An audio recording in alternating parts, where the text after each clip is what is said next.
And I flew in, left at 3 o'clock in the morning. Nobody knew I was going. I got on Air Force One and we started flying.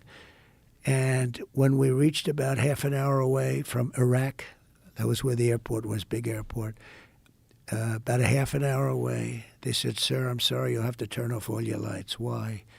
"We're getting close to our site, our land." I said, "You mean we spent $8 trillion and we can't leave the lights?" So think of this, 20 years, $8 trillion and we can't leave the lights on in a plane. I said, "That's okay, turn the lights on." I'm not going to fight them. That's one Well, thing. this is because it's too dangerous? Yeah, too dangerous because they Yeah. see the light up in the They'll air shoot and at they'll it. shoot at it, you know. So I said, "Turn the lights off." Then they said, "Sir, we're going to also pull your shades if that's okay." I said, "That's okay." The plane was pitch black, all the lights outside, you know, the blinking, they call them the blinking reds, they were all turned off. And I like to sit with pilots a lot of times, and these guys are specimens. I always say they're better looking than Tom Cruise, okay? And they're even taller, like perfect specimens. These guys, like for a fighter, you know, you have some guys that are perfect specimens. These Right. guys, and, you know, they pick the best pilots in the Air Force, United States Air Force, to fly Air Force One.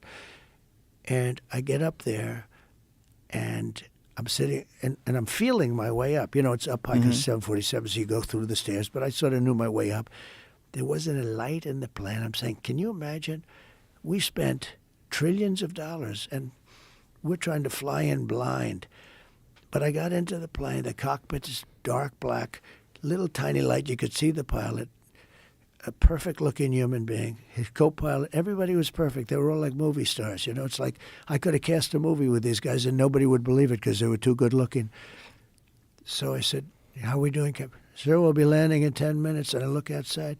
There's not a light. And I'm saying, you know, I've landed a lot of planes. And you see like little lights at least. There's nothing.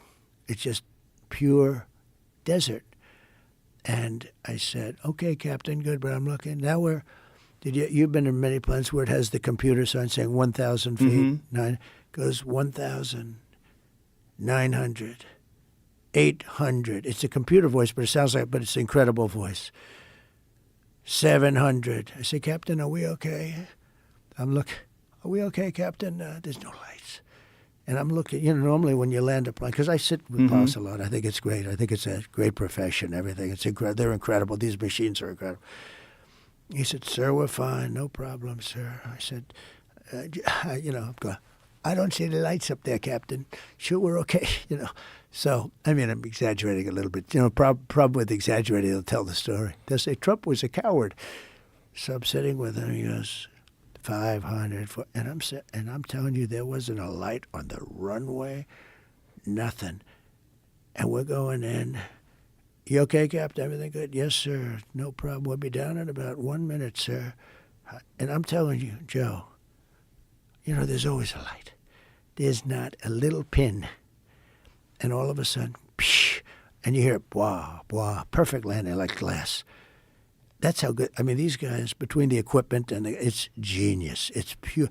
It was so dark you couldn't see a thing. There was no runway. You wouldn't know where the hell you are. You're in the middle of a desert. And then I got out of the plane. I said, "Thank you, Captain. That's a great job." And then I got out of the plane and I'm going down and I see a general and another general. And I see a staff sergeant, a drill sergeant, and various guys, all central casting. Central casting. They said, "Sir, would you like to rest?" I said, "I don't want to rest. I want to figure out what the hell are we doing with ISIS. I'm hearing we can't. It's going to take years." "No, sir, we can do it very quickly, sir." And anyway, we go into the room. I mean, Biden would have taken a nap for 4 days and then left without a meeting. So we go into the room, and they have these guys. I say, "How long can you do it?" "How long?" "We can do it in a couple of weeks, sir." I said, "Wait a minute. They told me 5 years. We can do it in," I don't know, he gave me a number just in no time. I said, "Why haven't you done it?" "Because the orders came in from Washington, sir, and they would come here and tell us what to do." "Don't you challenge us?" "We're not allowed to do that, sir. That's not the military way. They tell us what to do, and we have to respect them." So do you think that it was incompetence why they didn't go after ISIS? I think it's a bad system. You know, when Mattis goes there or when Milley goes there, who's stupid, and they tell these guys that are actually smart what to do, and the guys that are smart are saying we don't like what they're doing, but they're not allowed to sort of Right. counteract. Plus, the guys that went there are arrogant. You know, they're arrogant fools. They're like stupid fools. The way they pulled out of, the way they, as an example, the way they pulled out of Afghanistan with the people falling off the planes. Yeah, it's a disgrace. It was worse than Vietnam with the helicopters falling. It was so bad. There was no reason for it. Anyway, so we knocked them out. And, I mean, we have great military. We have great people, but not the television guys. And I rebuilt the military, and then they gave a chunk of it. Now, I have to tell you, as much as it is, it's a tiny little piece, believe it or not. We have an unbelievable. I rebuilt the military. I rebuilt our nuclear.